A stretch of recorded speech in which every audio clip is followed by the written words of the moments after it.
let's fill our cups. Commander disc in hand, the battle's about to start. A podcast for the legend, where magic meets the heart. Commander Pod, where the stories unfold. With heroes and villains, new and old. Dungeons and Dragons, got the word.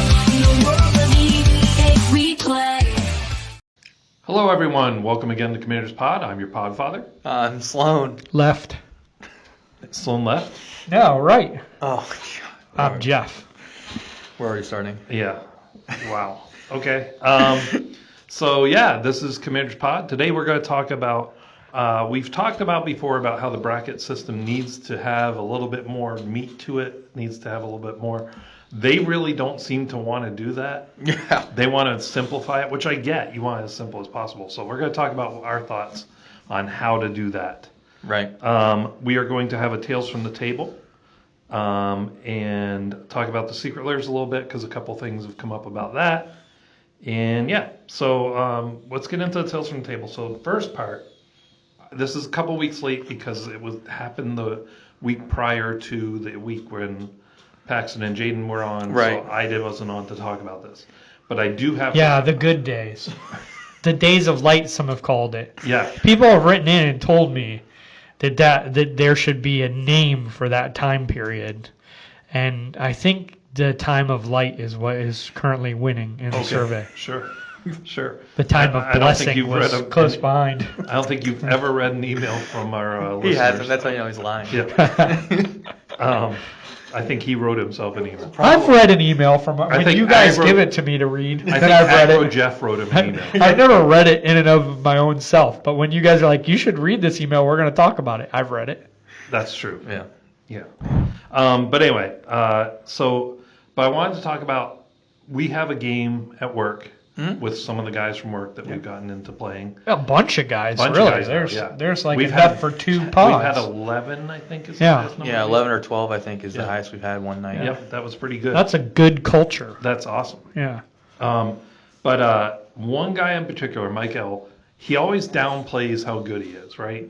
He doesn't win a lot. He's like, he has his background's in Arena. He played Arena for years, and he just this year was getting into Commander. And I gotta say, like, he plays really smart though. So it was me, Mike L, and Mike R. Mm-hmm. And I was running away with it. I mean, I was just doing all the things. Every time I drew my second card, somebody was losing 2 life. I was gaining 2 life. I was making tokens when I drew my second card. I had like 10 1/1 flyers that couldn't be blocked unless you had a spirit and all this stuff. And he kept trying to like hurt me a little bit and remove my stuff, and that wasn't working. So he got up Tree of Perdition. So first of all, my life at that point was 41. He brought it down to 14. 13. Tree of Perdition's 13. 13, sorry. Yeah. And so then I was maintaining, though. I was staying right around... By the time it would go around the table with my life gain, I'd get back to about 13, 14. Right. So it wasn't, in the long run, it wasn't getting me down. But, so, then Mike L had nothing. He really didn't have any creatures to attack. I'd removed them.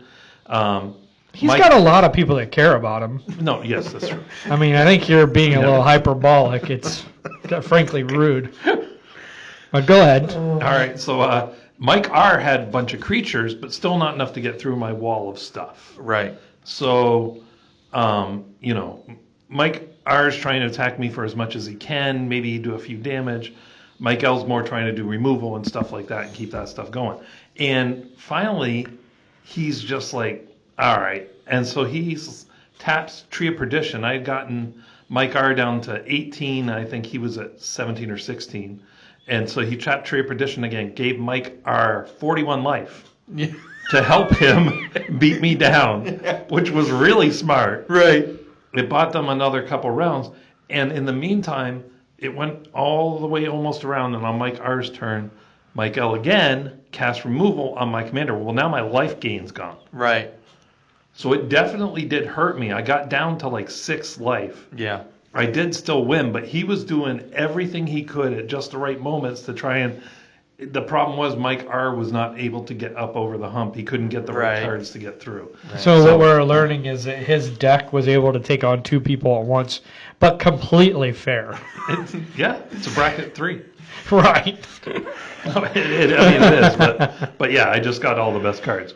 But anyway, so I just wanted to really compliment that and point out that like sometimes you may not win, but you can still have an effect on the game. Right. You can prevent that guy that's just running away with it from winning, and sometimes that's a fun thing to do because there's no chance this guy's going to lose, right? Well, there is a chance because you just gave him 14 And that's life. the fun thing about Magic is just getting to do fun, smart stuff and Yeah. just have a good time. Right, and these guys kind of know one of my key elements, because we're going to kind of talk about deck building here a little bit when we talk about the bracket system. One of the key things I actually look for in building a new deck is, can I do shenanigans that are fun and can win the game in just the most absurd way? And Tree of Perdition, and then taking that 41 life you steal from somebody and making his butt, and then giving it to another player, shenanigans. Yeah. That is so good and so funny. Because the other thing about that is that means that if he switched it and Mike R technically only had 5 life at the time, when I got back to his turn, he could give you that 5 life off of Tree of Perdition. So that card does a lot of fun things that interact with the game, like you're saying, in ways that could easily go from this person's way ahead to nope, they're one single tap away from ending their life. Yeah. So, Yeah. very cool play. He did a real fun play, too. I'll brag on him one more time. He did a really fun play last week where he was going to lose the game, and one of our other buddies we were playing with had out a creature that says, at the end of each turn, each player loses life equal to the amount of life they lost this turn. Oh, yeah, that was fun. So he cast a card on Mike L does, that says you lose half your life rounded up, so he lost 11 of his 21 life, and then at his end step, he lost the other 11, making him lose the game. Just because he was like, I know I can't win, but I don't want Mike R to win, because Mike R had 8 elementals out with his commander, and all he had to do was cast one more elemental, and basically would have killed all of us. The meanest things happened to Mike R. It feels like the that. meanest things happened to We him. do love you, Mike R, but it was a really, again, a funny play. Like I said, but that other game, he gave him 41 life. Right. Like, if you can't win after that, bro. So, but I mean, overall, Yeah, because you could do cool stuff, or you could just be a winner. Yeah. What do you want? Yeah. I mean, I'd rather be a winner. Yeah. But so yeah, we have fun here, and it is fun. If I highly encourage, if you have friends at work with you that might be getting into Magic, try to play with them, because it's a lot of fun playing with people you get to see every day. Just because we have a lot of fun interactions, and then we can talk about it at work and kind of poke each other. Yeah, and be more efficient at their jobs. Right. Yeah. So, but Yeah. Then the other thing I want to talk about, Pre-Con League update, just Yeah. because your fortunes have shifted. woo, buddy, I'll tell you what, shifted they have. So. Week 1, I had 1 win, 2 losses. Week 2, I had 1 win, 2 losses. Week 3 and 4, 0 wins, 6 losses. Week 7, or 6, I'm sorry. No, yeah.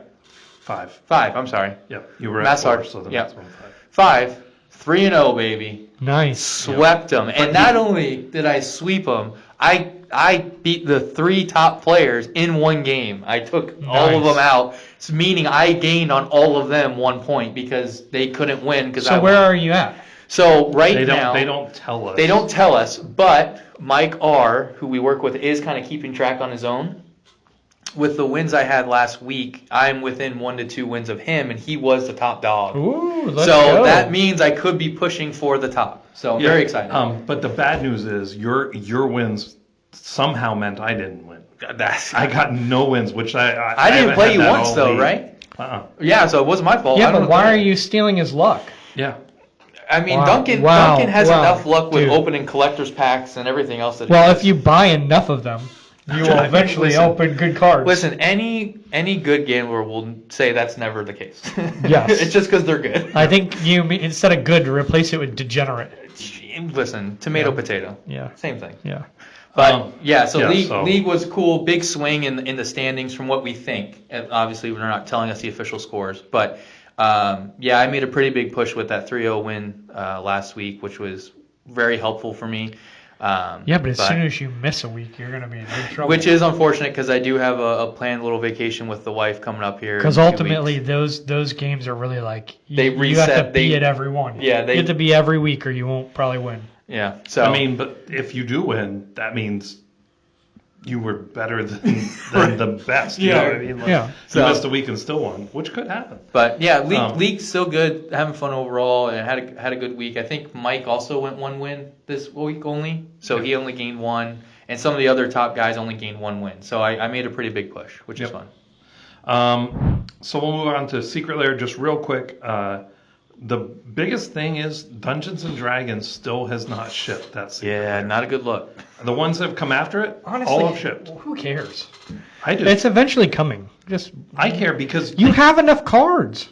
they promise it and say, hey, you're buying it. Here's when we plan on shipping it. And they're like, yeah, we're not going to tell you why, but we're going to push it off a month.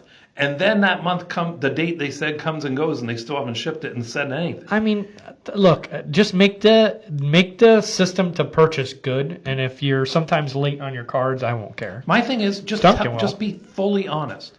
Just say, hey, we're having some shipping problems getting it to us, so we can't get it to you. So blah blah blah. We had some quality They control could issues, probably so we had to reprint it. do that, but But they I don't. know why That's they the thing aren't. about Wizards. They're totally just like we're not corporation. talking at all. Yeah, they're like a corporation. I mean, I get that. I would, if I invested a good amount in this Secret Lair, I would be a little upset if I had just zero information on why I'm not getting it. That would be a little frustrating to me. And so, I mean, I also see the point of I paid for it. They're going to give it to me eventually, like you're saying, Jeff. I get that. But at the same time, I mean, when you're passionate about something, obviously, you care about it a little bit more potentially. So. I mean, I feel it's not a Kickstarter, right? It's not something where I put money down that's like, hey, I might not get it. Yeah. Well, you're eventually- definitely gonna get it. There's no chance you're not getting But it. like on Kickstarter, it's like I don't know whether it will definitely be on the timeline. They say, Right. But when you're a major corporation, I mean, I expect you to hold to your word and do. And if you don't, then explain why. I have a thing on 'Cause otherwise Kickstarter it's that I just for a spent like dirtbag. $200 on that D&D thing. The Doppel, yeah. They still have. There's. I'm never getting it. Well, I they've just given lost updates. $200. They are still making it, but yeah. No, you got to read the updates. They're terrible. Yeah, he's I don't think I'll starting ever over do- from scratch. Basically. I don't think I'll ever do Kickstarter again. It was the Yeah. worst. So, but I mean, I get it. I get both sides of the coin. I mean, I do just because of personal moral compass. I do err on the side of Duncan saying, "Hey, listen, just give us an update. Give us anything. Just say, hey, shipping issues, quality control issues. We didn't receive it in Or time." don't blah, blah, promise blah. a date. Yeah, I That's mean, the other way. If they promised a date, that was silly. Yeah. Yeah. So I do get that. That's. Well, I mean, they don't promise unfortunate. a date, but they say we expect it to ship between, I think it was like the 14th and 17th or something. Well, Right. expected is they expect it, but it doesn't mean it's going to happen. Right. Well, but So it then doesn't give sound them- like they did anything wrong. They did. But anyway. Okay. And then the I other mean, thing- you literally run the warehouse. Like, you're used to expected not being expected, right? Yeah, I don't think. Yeah, and I yell at them when it's not. Which is good. You should Yeah. yell at distributors as much as possible. I think Yeah. it's Agro Father today, not Pod Father. He's, Yeah. he's a little Yeah. he's a little spicy today, man. I'll tell you what. And then the other part is I found it very interesting. There's a lot of stuff still available. The entire Fallout bundle is still available. Yeah. That's surprising to me. It's such a good show. That must have been why they overprinted. Maybe. The show's good, but people are like, I think it goes to your point. If you remember, we thought the art was kind of lackluster. oh, yeah. Remember, Didn't like the represent one, the show. the one guy that you talked about, like the zombie-looking dude or whatever. Yeah. Like his picture is just him standing there. Yeah. Like I thought, like I've That's a never good played point. the game or watched the shows, but I thought he's like a sharpshooter guy. Like, Yeah. You could have had him looking down a barrel. You could have had him 2 pistols drawn if that's what. Like you could have done so much Smoking more. a cigarette. Yeah, anything. And instead, he's just standing in like a wasteland street. Yeah, doing something cool. He could have been injecting himself. Like, Yeah. something cool. Doing drugs. Yeah, absolutely. Well, yeah, because he drinks that stuff, I think, to stay alive. The serum. What Yeah, did he we drinks say? it, he Spoiler. doesn't. Spoiler alert, after the fact. Yeah, 2 years in. Yeah. So, but yeah, I think so. I think for the Fallout one, I do think part of it is probably because of the lackluster, just overall designs and choices they made. Potentially is why that one is still there. And I think here too, because you have Turtles, but I think Turtle actually some of it sold out since Yeah, well- we did this, and then Well, we're yeah, recording. the bundle's gone, but some of the individuals are still there. Right, and I would expect that. I mean, usually if someone really likes something like Final Fantasy or Turtles or what was the Avatar and stuff like that, the bundles are usually going to go first. Here's the thing, though. To get everything. There's still an Avatar drop on there. Yeah, I believe it. I mean, that's crazy to me. Yeah, well, especially because now that we know it's the third most successful set, that's really weird. Yeah, and there's That's two a Secret of Lair. the D&D ones at least still there that I know of. Yeah. So, and then the Dan deck sold out in 30 minutes, but I don't think they printed that because it's very niche. Yeah, I think It's that not one they specifically Commander, said it's was not limited. standard or anything. It's I really think Dan. I really think Magic should move back to the purchase to order format where you buy it, you're going to get it 6 months later. Because I can't imagine this is good for Magic and Hasbro to have product that they didn't sell. Right. That can't Right. be good. Well, and I think this is the fans. Some of this is the fans saying, we're not just going to buy everything you throw in front of us. you got to make right? it good. You got to Yeah. make it good. You got to follow on your word. The amount of people I see complaining about the Secret Lairs not dropping, it's like when it was pushed back, they're like, oh man, I'm bummed about that. But usually when these things happen, it's like somebody gets one and then a little while later other people get them. But like on the boards, like on Reddit and stuff, nobody has gotten any notification that anything is shipped from the I think they should just move back to the purchase to order. Just do it. I think you're going to be so much better. I think that and cutting back on the Secret Layers honestly would benefit them a lot. That would too, because I think that drives the value of the Secret Layers higher, right? Of course, because Fallout did not need how many drops did Fallout have? Like 5? Yes. Yeah, it was like a super You would have drop. done. There was a bunch of them. You just needed to do 2, if even 2. One would have been fine. Especially because remember, they already did a Fallout drop. Right, they did one last year, right? But it was based on the video game, not the show. Yeah. Oh yeah, and that wasn't even really a drop. I thought that was part of the set. Oh no, there was several drops. I was there? got them. There was Well, the they're worth special money now, I think. Yeah. Which is interesting that one sold well. The funny thing is that one was based off the video game, and this Right. one's based off the TV show. Maybe that has something to do with it. I think that's probably true. I don't think everybody that plays the video game watched the show. Which Right. is crazy. to Well, me. because the show you was have so to, good. Yeah, I mean, but you have to also realize and think. So one of the things that a lot of people are critical of, and I'll kind of show a little bit more of my nerddom here. So, like One Piece and Death Note, for example, are really popular animes that people really love. Yeah. All of those people that really love the animes, not as big as fans of live action adaptations. And the reason why is because they have an understanding of the lore and what they expect the characters to be, right? And I think this could be a same thing of the fallout from the video game to the TV show, right? Where it may be somewhat true, but the people who really, really love the Fallout video game, they bought all those Secret Lairs because they are not as interested in the show because maybe they think in their eyes it doesn't hold true to what the show, the game is. Or maybe also they printed less, or Secret Lair. I think they printed Secret Lairs were more popular back then. Well, than they this are was right like now. 2 years ago. Yeah, and it was back about 2 then, years ago. Yeah. They weren't pushing the Secret Lairs quite as hard as they are now. So Yeah. I don't know. It's just interesting. There's a lot of different things it could be. Let us know what you guys think. Let us know if you're erring on the side of there's too much, there's Secret Lair fatigue. Yep. Or let us know if it's because, hey, I don't like the show as much as I love the video game, and so I'd rather get the video game ones over the show ones. Yeah. You know? Let us know Or what you think. If it's because of the art. Yeah, that's another thing, too. Jeff's a big art guy, so we know if you're one of those people who loves the art of the card specifically and it was maybe just lackluster for you, but let us know. Yep. So let's move into our brackets and power levels. So brackets is a good start. We all three of us, I think, agree on that. Yes. The way they do it, it's a good start. It's simple. Yes, there are people that are trying to over dumbify it so they can break it, but they're doing a good job with it, I think, so far. But I think it needs more than they're willing to put in. So I thought, let's talk about some of the things that we think should be fed into this that matter that they don't. For instance, the first one I have is land quality. So for instance, you're playing a 2, 3, 4 color deck. Mm-hmm. There are the lands that come in tapped, that tap for 1 of 2 manas, red, blue, or whatever. But then there are the shock lands that can come in untapped. There are the battle bond, or the bond lands, they call them, that if you have 2 or more opponents, they come in untapped. Mm-hmm. You have the fetches that will go get you whatever color you need. Right. That stuff matters. Right. If 2 decks are made exactly the same, and the lands are better quality in the one, that person's probably going to win a lot more often.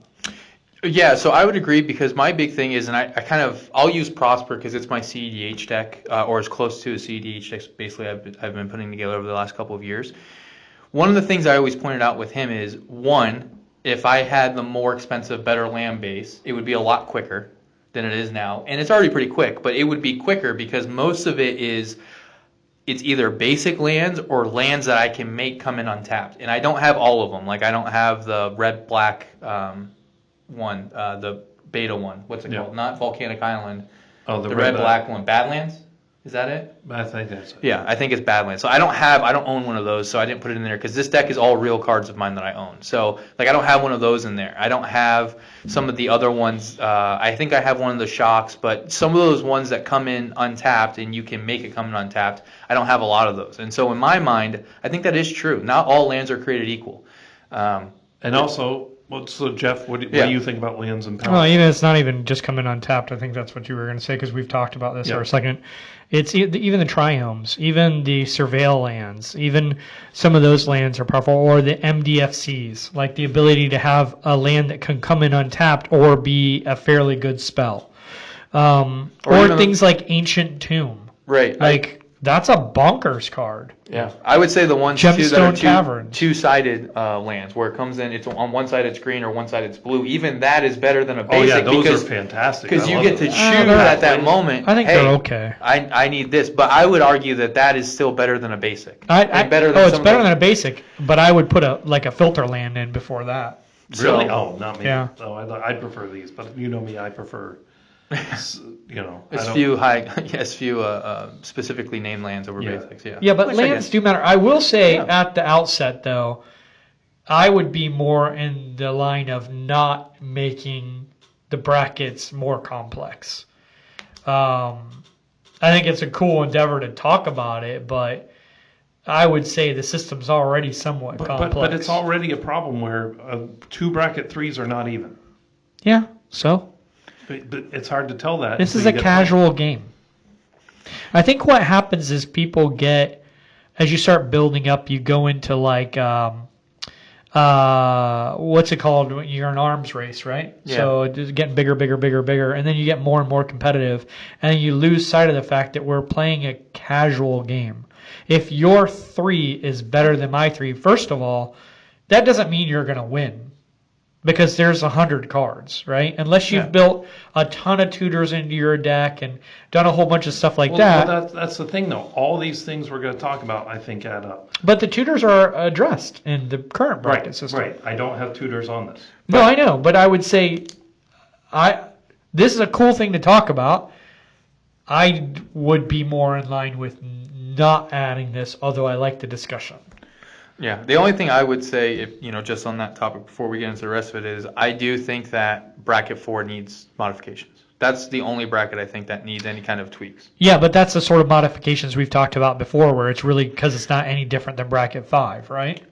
Right, and some of these things could potentially help do that. Well, and I think is the point exactly. too. Yeah. Like some of these things would help make that bracket have more of an identity, which is what I think it needs. Yeah. Is Ancient Tomb a game changer? I believe Okay, so. good. It was one of the first, and the joke was, because I have a Ancient Tomb, I'm a bracket 3 now? Really? It's like, yeah. It's a pretty good card, Yeah. Yeah. So next one is Ramp and Mana Rocks. I mean, that to me, those are kind of synonymous. They're both ramping. So I will say with this one, unless my memory doesn't serve me correctly, most ramp and mana rocks that are readily available are monetarily accessible.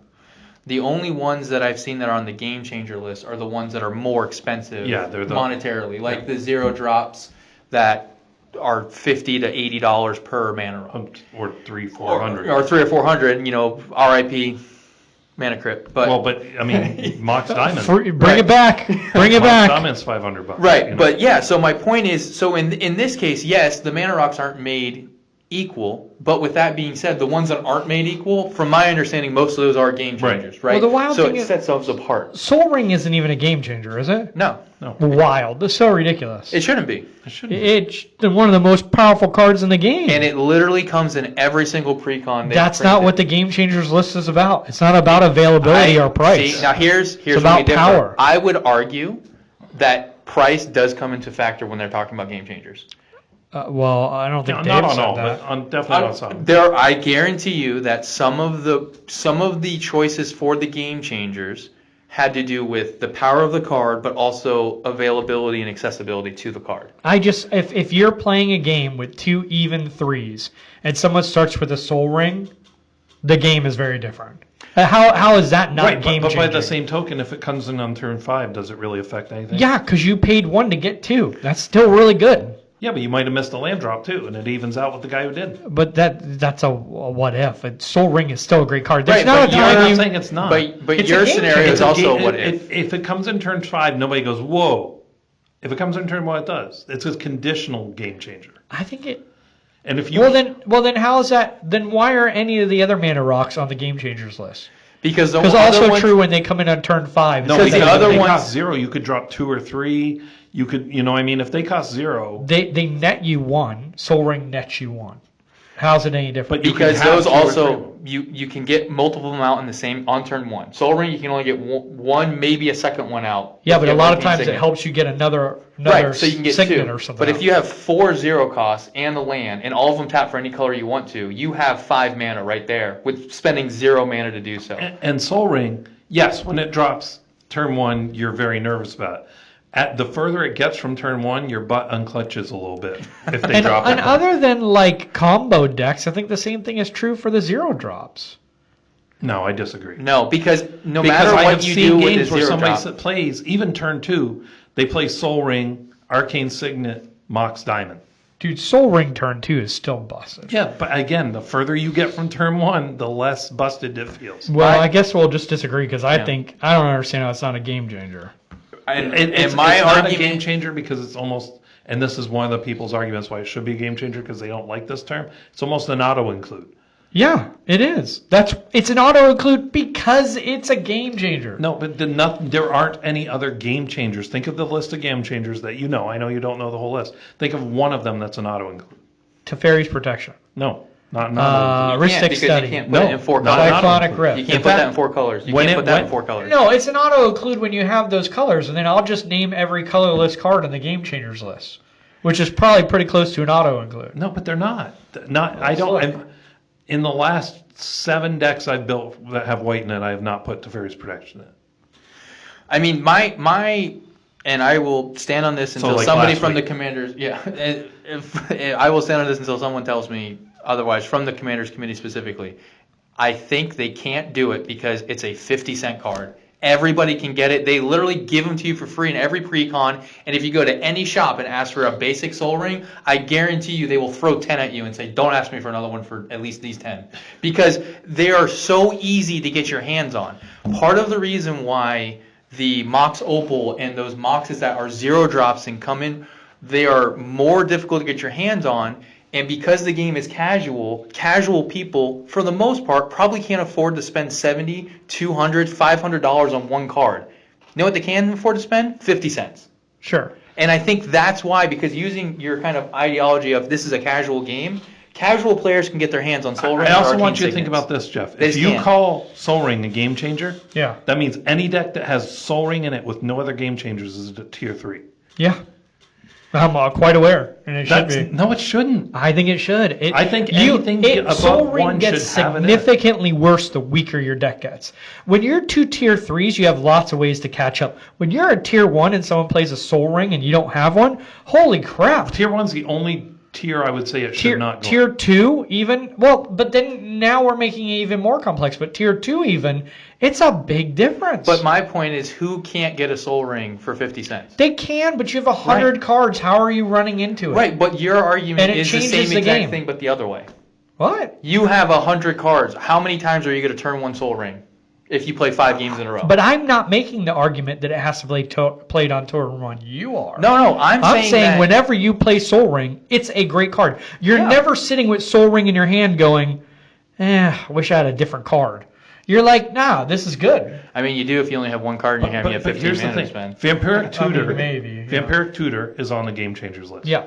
No matter when they use it, your butt clenches. Yeah. Doesn't matter. I don't know what's going on with your butt, but I should see a doctor. But I would say most of these colorless cards are bonkers to add into a deck. But there are, I don't know. We don't have to beat this dead horse. We can disagree. I just think Soul Ring is a game changer. It's not a game changer. It is a powerful card. It's a different thing. And the thing, I disagree with you. Okay, let's say this. Let's say I built a deck where Soul Ring was my only mana rock. Okay. And I didn't have any other ramp. Why would you do that? Exactly. That's why I'm saying that didn't make any point. People do that. People make decks with no ramp. Okay.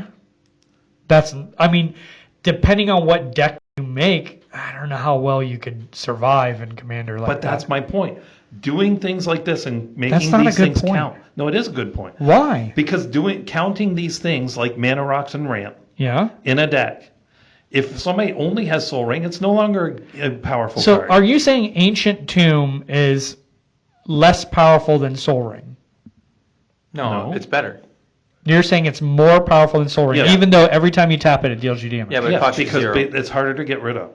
And it's a land. It is harder to get rid of. I will say this, but one of the wins I had last week in League, the guy dropped a turn 1 Soul Ring, turn 2 I blew up his Soul Ring. Right. Yeah, and then he lost the game. Why did you blow up his Soul Ring? Because it was the only artifact on the board, and it made sense to make sure that he didn't get too far ahead of the rest of the table. Correct. Right. So it's a good card, but again, it's not worthy of saying. We can disagree on this, but I think it should be a game changer. There are many and people I suspect there are people out there that agree. But my point is, ramp and mana rocks, the number of them in your deck matters. It does, yes. For interaction. Power level, 100%. Interaction. Jeff, you've been out in the wild. Yeah. A little bit. Mm-hmm. Have you run against those decks that have no interaction, have no answers for anything? Yeah, and depending on what kind of deck you build, sometimes they can do their things sometimes, but what they can't do is stop you ever. So they're like they have one direction and that's it. Right. But the ones you're talking about, I think, are like more tier 4, right? The ones where it's like, it's just going. Well, really, a lot of aggro decks can get away with that because they're like, I'm just going to kill you before you have anything. Yeah, your interaction is I kill. But I still think even then it's better with interaction. If that's what you're asking, every deck is better with interaction. Right. I think every deck was better with all of this. And then the last one, and this one's more kind of debatable, the cost of the deck. If you take everything else into account, the game changers, and I'm talking the base cost of the card, not you have a shiny foil edition. No, yeah. But the base cost of the card, if you have a $600 deck and I have a $100 deck, who do you think has the more powerful deck? Oh, well, with all things being equal, for sure. Like if I build a $100 deck and I build a $600 deck, the $100 deck likely has very little chance against a $600 deck. That's my point. Now, if I build a $100 deck and Joe Schmo builds a $600 deck, who knows? Yeah. Because I don't know how good they are at building decks. Right, but I mean, with all things being equal, I think cost is a good indicator of whether a deck is more powerful. And you're likely, if it's expensive, to have cards on the Game Changer list, by the way. So, with that being said, this one I will push back on. There is a very popular YouTube channel that would probably disagree called Mitch from the Commander Quarters. Right. He has made a living off of showing you how you can completely destroy and decimate people with $50. But if you gave him the higher budget, his two decks against each other, the expensive deck would destroy the cheaper deck. I would actually disagree, and let me tell you why. He went on to Command Zone with his $50 deck against Jimmy and Josh's $1,000+ decks and beat them both consistently. That doesn't prove what I'm saying. Yeah. He's such a good deck builder. Yes. He can beat people with better decks. But if you gave him an unlimited budget, he would build a better deck. I watched his shows. He tells you, hey, this card's really good, but this one's cheap. The really good card is better. Right. So, but my point is if you're saying that the value of it determines it, because then I'm not saying it always determines it, just like always having more ramp than somebody else may not determine it. Right, but it is a good broad stroke indicator. Right, but Yeah. to Jeff's point, he said if you have a higher budget, you probably have more game changers. Well, then you're in a different bracket. It doesn't Right, matter. that's It's a irrelevant. different- So yeah. that's my point, is that if you built a $600 bracket 3 and a $100 bracket 3, I don't think just because this is a $600 bracket 3, it will pub stomp the $100 bracket 3 every If it's the single time. same person building it with the same skills, I think absolutely. I don't It think would. so. Because to your Okay. point of it's 99 cards, Yeah. there are going to be times where this person gets his combo more consistently or this person does. But the $600 deck, every card he plays, like the $100 deck is taking the $600 deck's cards and going, this is the better version, I'm going to play the cheaper version. At every moment, at every card, if you're building the same deck, like say each person's building an artifact deck, for instance. This person is playing cards that are good, but they're not as good as this one because they're cheaper. So do you understand what I'm saying? So Yeah, I get with that. all things being equal, $600 deck is better. So pretend you're But- playing yourself. Right, I understand, but my point is, and this is a gamer term, so forgive me if you don't know what it is, RNGesus exists, and that is the ultimate factor. And that is what it comes down to in my mind is, even though this person is, the same person builds both decks, and they are extremely good, like Mitch from Commander Quarters, and even Jimmy and Josh and all the other channels that we love, Professor and all them, they are all probably very good deck builders. Yep. But at the end of the day, even if they both built a $600 and $100 deck, even though this deck may have the better versions of the cards that are in this deck, it doesn't just guarantee that this deck will consistently be the winner. And Yeah, in my mind, you've changed the terms, though. No one here at this table is saying they'll win every game. Right. We're saying it has a significantly If I higher were win going chance. to bet on two decks that had the same commander, Built by the theme, same person, Sure. built by same the same theme. person, Yeah. and then two people of equal skill were going to play them that knew the decks, Mm-hmm. right? I would bet on the one that has a higher cost if I knew no other information. Right. I mean, I see that's I don't know. I just can't, because Which one would you bet? You're saying you bet on this Lord? if the person if the same person built both of them and I understood their capabilities of deck building, I honestly don't think I could choose. Because at the end of the day, in my mind, it's not always the cards or the pilot. It's the RNG. What does that mean? Random But generation. that means it's the deck giving you what it wants to give you. But that means both players, the RNG, have the same chance Right. of letting either player Right, win. Yeah, you're just Absolutely. playing. So you're that's just, the all things being equal. That is the equal chance of either deck. And I would argue that it potentially would end up being probably 50-50. Okay, They would probably both win the same amount. Let me put it this way. They would both be at the same. So you knew nothing about either deck beforehand. You're Sure. saying you couldn't tell. Let's pretend they're not necessarily the same deck, Sure. right? Okay. What if they're both mono blue, same commander, right? Sure. But you don't know who built either one. And let's say as the game goes on, it turns out the reason that that person's deck is more expensive is because they have all the non-game changer best counter spells in the game. Sure. So everything the other player tries to do, oh yeah, they get the better draws. Counterspell. well, another good way to look at it too is lands. Bring lands into play. You got the same exact deck, 5 colors, same exact builder. One of them is playing with an unlimited budget, so they have the original duels, they have the triomes, they have the sack lands, they have the Shock the lands, shock the lands. battle bond And this lands. guy over here is playing with the budget lands. They come in tapped. It's night and day. Like just on percentages, when you're going to be able to play your card. This guy turn 1, he's got a tapped land. This guy doesn't. Turn 2, he's got 2 mana. He's only got 1 because his next card is tapped. Like it does affect. Yeah, I'm the not game. saying it doesn't affect the game, but what I'm saying is that I don't think necessarily cost always equals better. You're right. We don't disagree with that. No one at this table thinks cost always equals better. Because I could go What we're and saying get is one it makes a newbies at difference. decks at the shop, $600 to build a deck, right? And Sure. say, you can't. This is not for buying the foil of the special edition, but you can spend Yep. this on buying the basic version of any card you want to build your deck. Sure. Obviously they are not going to make the best choices. Here's a great example. My Alloy deck, right? That's a bling deck, right? Yeah. So the cards are very expensive. Gemstone Caverns, Ancient Tomb, all that stuff, right? All the expensive stuff. But my theme on it is to be space looking. So if I have a card that doesn't look like it's in outer space, I'm not putting it in there. Right. So like someone else could build a deck that's an artifact alloy deck for much less money and beat me because some of my cards are chosen because they look cool. Right. So, I mean, there are things like that. But I do think that overall, cost can affect, can be an indicator of if a deck is more powerful. Absolutely. If you know all the other details. Yeah. Sure. I mean, I would say to an extent that is true. Okay. So the thing is, I think all of these things, can you guys think of anything else? I think that's basically the list. And the reason that I think you can prove that this does make a difference in the power level is, could you even build a tier 4 deck, a really good one, without taking any of these things into consideration? A really good tier 4 deck without... I mean, maybe cost. No. Yeah, you don't need cost, but the rest But of again, it, because to your point, like for example, the mana rocks that you can put in a bracket 4 because you can have as many game changers as you want. That's going to increase your cost. yeah. But like you said, if it's not this Mitch playing Mitch would go into a tournament with low cost cards, could build a tier 4 and beat other people because he's that good at deck building.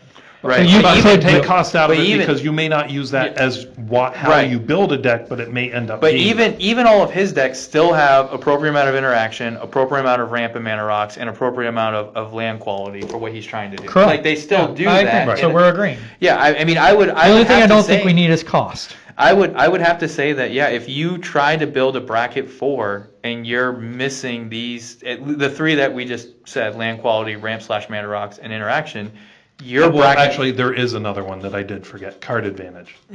Draw. Card draw or exile, when you can exile a card and play it. Which that makes a huge difference. Or graveyard recursion. It's really card advantage. It's not just draw. There's and well, different ways to do there's it. another one too, which is synergy. Like, so it does make a big difference. Like, how synergistic is your deck? Right. Because you could build a deck and you could be trying to do 3 different things, and you're just trying to have But fun. I don't think synergy is a measurable. I don't know of a way you can measure it. Well, only in that. Like EDI track gives a synergy score, it's often way off. Sure. The only way you could do it, it's more of a discussion. It's like, all right, I built an enchantment deck, but I'm just letting you know I have a lot of gods in there because it's fun to have gods in there. So it's not fully synergistic. I built an Alloy artifact deck, but I'm playing cards that look cool. So it's very powerful, but it's not as powerful as a full-on artifact deck. right. So like I think that does come into play when you go, what is the purpose of the deck, sort of, because Alloy still wants to win, but it does have a theme, and I do that with a lot of my decks where I'm like, okay, so I have a dragon deck, right? So I'm going to play dragon cards that aren't good because they're cool. Like, you got to play that dragon mana rock. Right. Are there better mana rocks? Heck yeah, but I'm stick to theme. Right. Yeah, I mean, so I would say that, when you're looking at building a 4, I mean, you have to take these things. Yeah. And my point is, I can't believe we forgot card draw. Yeah. I mean, I have it What the on my heck? list over here. I What didn't in have it the on world? here. It's because I didn't put it on the original notes. But it's not just card draw. It is card advantage. There's a lot of different ways to get there. Yeah. People were screaming. They were yelling Yeah. at their computers or their No, phone. I can't think of anything else. Can you They're think like, of that? What "Hey, could what? possibly-" I gotta find another podcast. These guys are idiots. Yeah, because Which that- you should have known that. that's by almost now. the most powerful one. Yeah. yeah, I Because mean, if you have all these other things, but you don't have card advantage, card draw, card exile, ways to get more. I mean, spells. what all my decks have? They have 2 things. Like, even if they don't have that much interaction, they have 2 things: ramp and card draw. yeah. It's and then I can hang around because you could do a bunch of stuff. And You I still just, have a full grip. I so got you're a like- full grip. Yeah. Yeah, I mean, that I would almost say without fail, most deck builders that are building their first deck, the number one thing that they never put in there is card draw. Right. They always focus so hard on what the theme is that they forget that you need to have cards in your hand in order to keep doing that thing. Yeah. And so, for example, your cousin that we played with, Swanee, he played his Ozai deck and created 40-something mana with it. Now, granted, he was able to do stuff because he had a creature on the field that let him do stuff, but he also had no cards in hand. So if he didn't have that creature, he had 40 mana and nothing to do with it, right? Yeah. And so that is something that, I kind of emphasized to him, and I think even maybe you had told him potentially you need to get a little bit more draw in there, because it's black-red, so exile from top Which of he your did library. because he wrecked us the 2 Right, times he we did. played this weekend. Yeah, we Although did. I did beat him with Galadriel. Yeah. So the elf deck whooped Ozai, but the other 2 games. He beat Atraxa and he beat Aloy, Yeah. which is beating Aloy is very tough. Yeah, that's a pretty it's good. dub. So, but yeah, I mean, that's the thing. It's one of those things where I would probably say card advantage is like the number one missed thing when most people start building decks for the first time and they build their first deck. They're always like, I don't understand. I'm always running out of cards. Well, how much card draw do you have, or how many ways do you have to cast spells from the top of your library or from exile or whatever? I don't know, 2. Okay. Yeah. I wonder why. I think I found it. I think I found the problem. I think one of the things to take away from this, guys, as you're listening, is that don't lose sight of the fact, because we're talking about power level, we're talking about brackets. Don't lose sight of the fact this is a casual game. If you're coming into this and if you're trying to build where it's like, oh, I want to fit in this certain bracket, but I just want to barely fit in or whatever, I think you're missing the point. I think maybe you're missing the point. The idea is that you have these really powerful cards. There are ways around that, though, if you want. You can find cheaper versions of these. Mm-hmm. If that's all you're doing, you're like, I want Ristic Study, but it's a game changer, so I'm going to drop down to this bracket by just playing a slight Insight Engine, for instance. And you're like, oh, look at how cool I am. Yeah, you're really cool. You're imbalancing the game, and no one's going to have fun, but you'll win. But I don't know how fun that is. Just be more casual. Like, chill out. Yeah, I mean, I would say the other thing, too, to kind of think on and focus on is that there are parts of the game that are very key to basically any deck you're going to build. Having card advantage, having ramp and extra mana, having a good land base, all of those things are things that every deck that you will build will need in some fashion or another, interaction. But to Jeff's point, you don't always have to put the best version of each of those in there.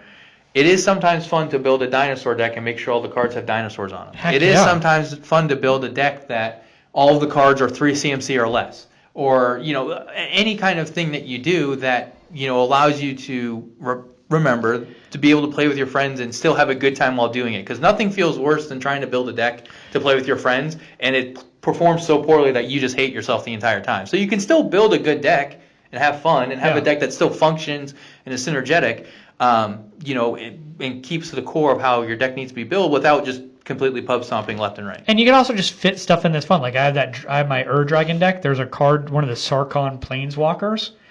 I swear, every time I get that in my hand, I'm like, if I have anything else to play, I'm playing that. But I can't take it out of the deck. He's a Dragon Planeswalker card. He's got to be in there. Right. And it's just like, if I run into it, all right, it's a bit of a dead card, or I play it and someone kills it because Planeswalkers suck in Commander. See, I have decks where it's like that, but I think you're the same way. You also have decks where it's not so themed, and it's more like, this card is garbage. Why is it in here?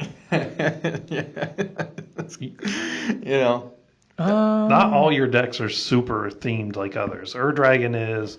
Aloy has its, bling theme and galaxy theme. I mean, some of them it doesn't matter. Themed. Yeah. That Dino deck has cards that other people wouldn't put in there. Like I have that, what's the one, Godzilla, the Godzilla card. I'm like, that's got to be in there. It's a terrible card. I think it's like a cycle card. Yeah. It's like, this is a terrible card. So I can't really think, like even in my Planeswalker deck, it's mostly just fun stuff. Like I have the extra Atraxas in there. It's not that good, but you need more Atraxas in an Atraxa deck. Right. So I think I do that for most. I'm trying to think of a deck where I don't. I think do that. your Rise Reese deck wasn't really like that. Yes, you're correct. Reese is probably just like get lots of tokens, kill people quick. Yeah, it's very fast and very. But so competitive. I mean, anyway, everybody's gonna be different. Some people will have none themed decks. Some people will have only themed decks. But my point is, these things matter. The current bracket doesn't deal with that. I think there should be an optional add-on that it's very simple.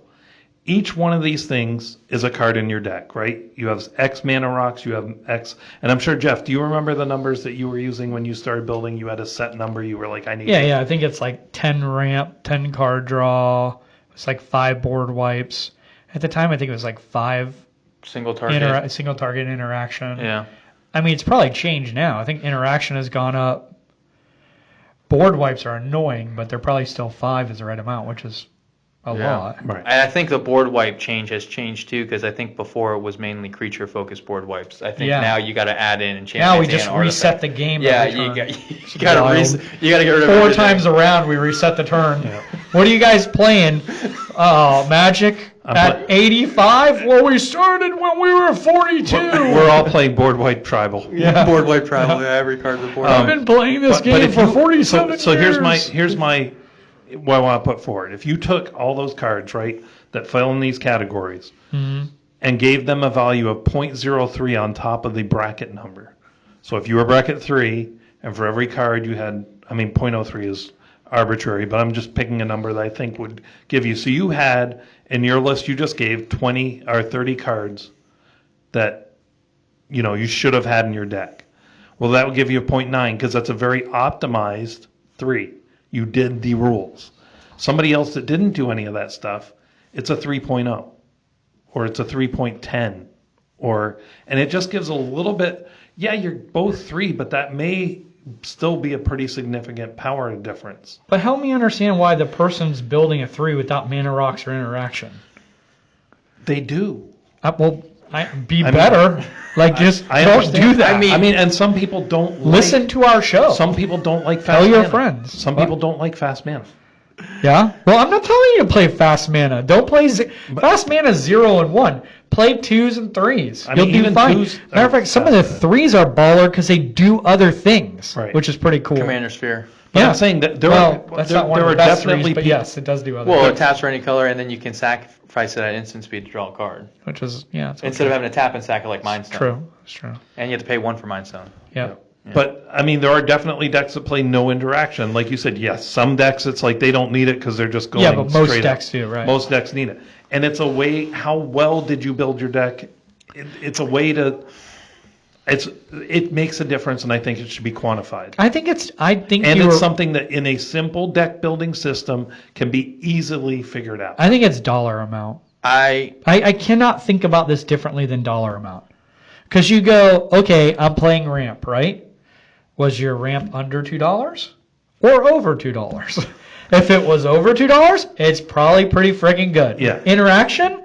Was your interaction 75 cents or is your interaction $20? Even if it's not on the Game Changers list, if it's a $20 interaction, it's pretty good. So I can't look at this any other way than dollar amount. The lands is the easiest place to do that. You want to know if a land is good? Look at how much it costs. That'll tell you if it's good. Yeah, the lands. more it costs, the better it is. Other than standard. You do have to take into account standard. It affects the prices of current lands. But separate from that, you know how good it is based on the dollar amount. And that's true for card draw, interaction, everything. You don't know exactly. But where is that not true?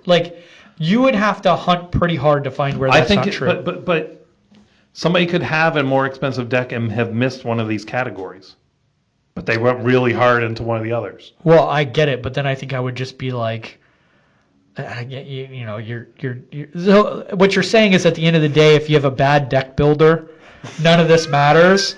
Yes, that's correct. If you're bad at building decks, you will probably not win much. So here's what I will say on this. I understand what you're trying to get at. All 3s are not equal. I get that. With that being said, I would have to err on the side of Jeff. I think this is just too complicated. Even though it seems like it would be easily quantified, at the end of the day, if you built a 3 and someone else built a 3 and your 3 can't win diddly against 3 other 3s, you need to build your deck better. But it has nothing to do with. But this also would fix the people that are going the other way. The people that are like, I got a 3. Nope. They told me on the website, and it counted my game changers, it counted my 2-card combos, it counted my extra turns, it counted my tutors, it counted all those things, and it said it was a 3. But that person will find a way around it too, right? That person who does that. I don't think so. If you have broad categories like ramp, card draw, Right, but interaction, I don't think they can game that. In 3, it's more specific. 2 and 3 are probably the most specific brackets they have. They have the most restrictions on them comparative to 1, 4, and 5. So I think if your argument is I want to keep the sandbaggers out of 4 and 5 from sneaking into 3 and pretending that there are 3, that's going to happen at the end of the first game when they win on turn 2, and it's like, oh, okay, so you said you had a 3, but it's not a 3 because it's too well optimized to be a 3. Are you allowed to play land destruction or stacks in 3? Yeah.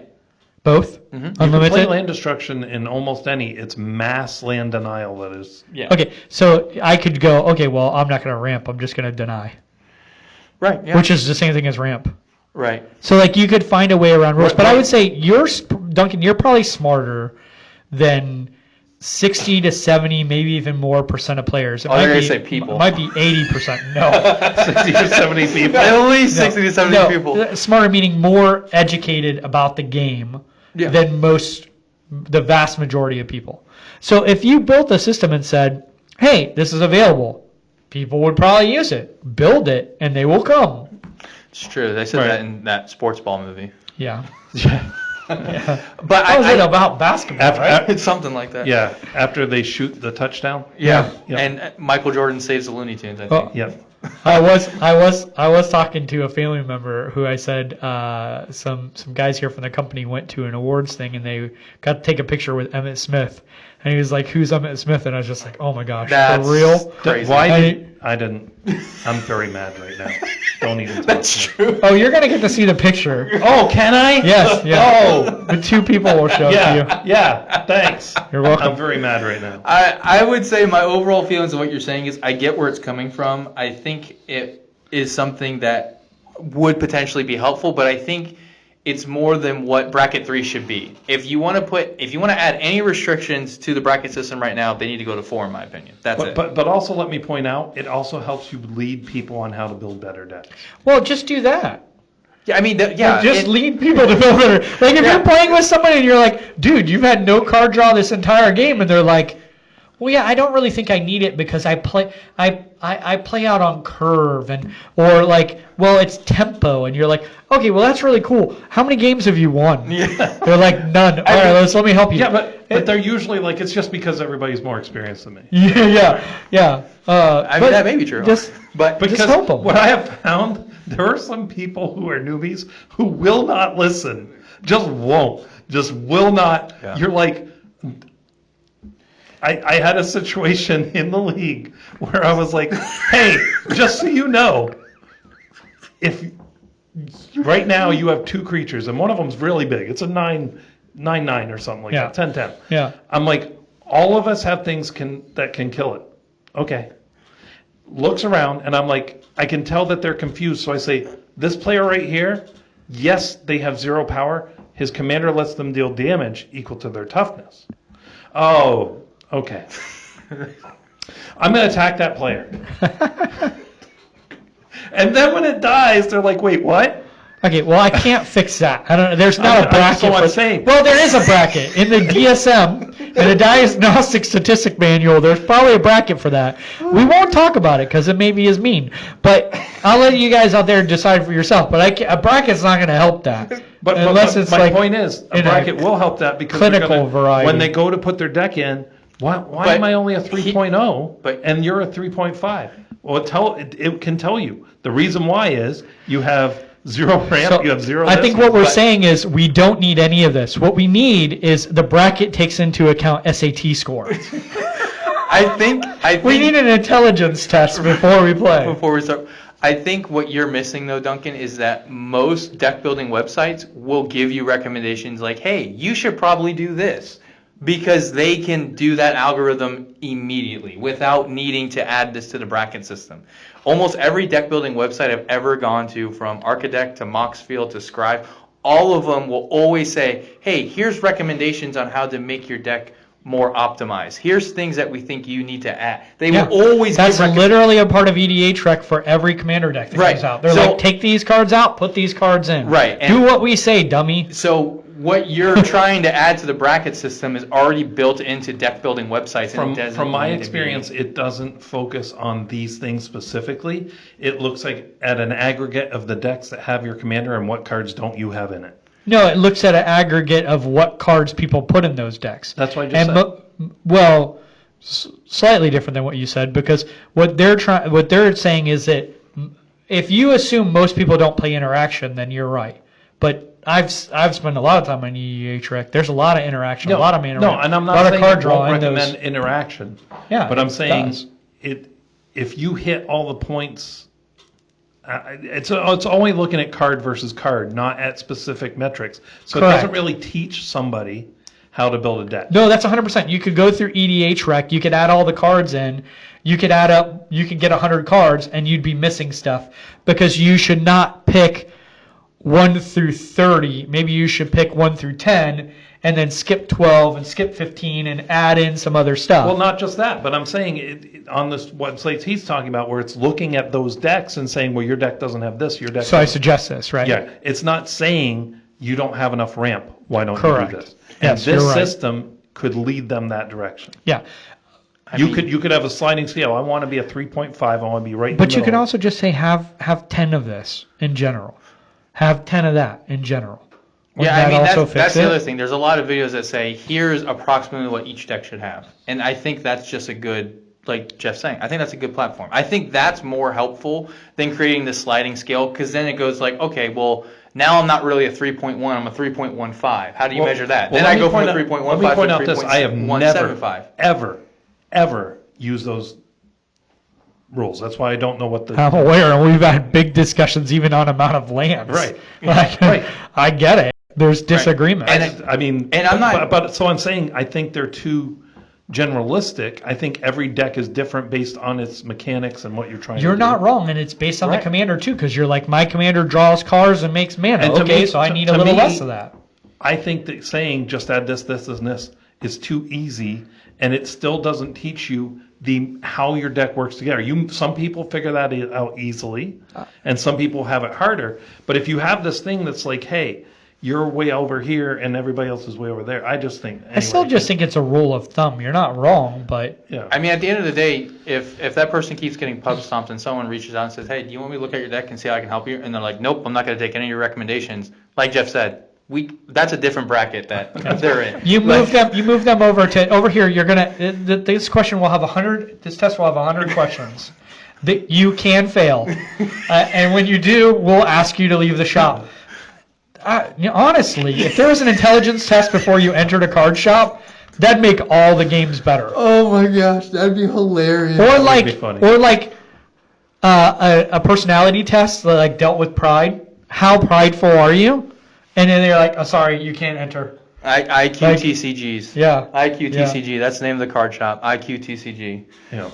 Yeah. IQ test And- required. Dude, we Maybe a- should do this. maybe a Forget smellometer. about this. Let's What just about a make Magic the smellometer? Gathering intelligence test. Spellometer. A spellometer. There you Yeah. go. Oh, Yeah. you stink. Please leave. Like, yeah, amazing, dude. We did it. We got there, guys.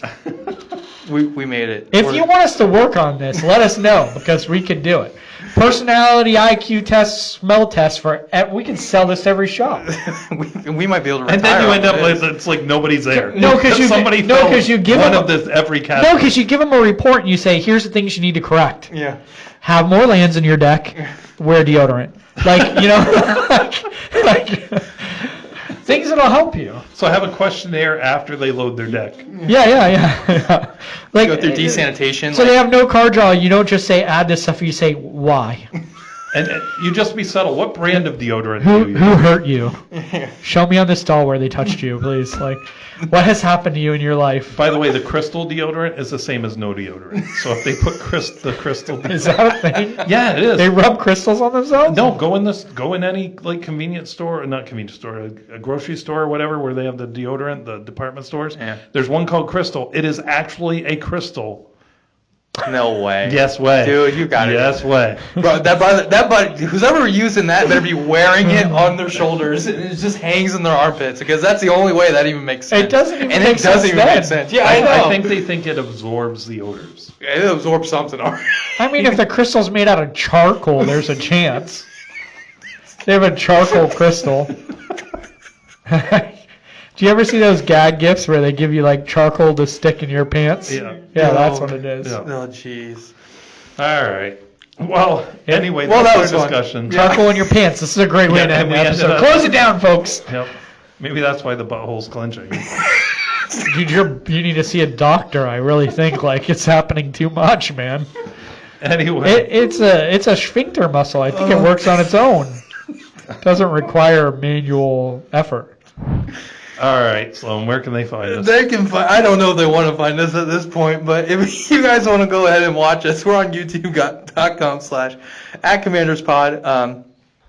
You can also email us at cast@CommandersPod. I'm sure some of you have something to say about this one, so feel free to email us. Yes, 2 of the 3 will read it. CommandersPod.com is the website. You can find all of our stuff uploaded. You're making this very difficult right now. Patreon.com/CommandersPod is if you want to go ahead and support us. That way we can keep making these great videos and podcasts for you guys. And lastly, the audio podcast, you can find us all over the place, anywhere you can find those. So Spotify, Audible, iHeartRadio, Apple, Amazon Music, YouTube Music, etc., etc. /clinching. Lastly, Spotify is also going to have video options for us now as well. So both YouTube and Spotify, you can watch us on video. And Duncan, you want to make an announcement about this video potentially? So there's a chance that you're going to be like, hey, there was no video last week, and then this one will come out.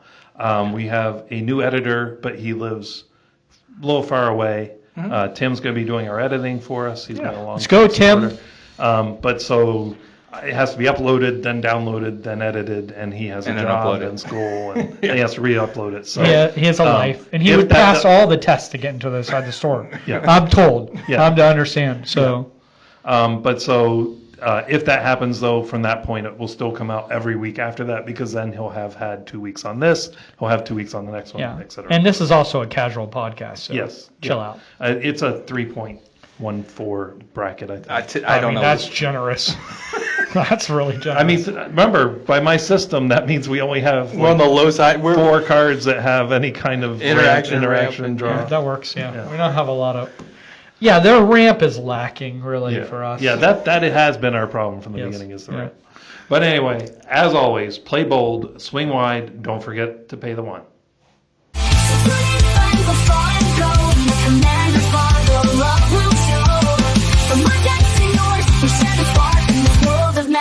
We'll leave 'em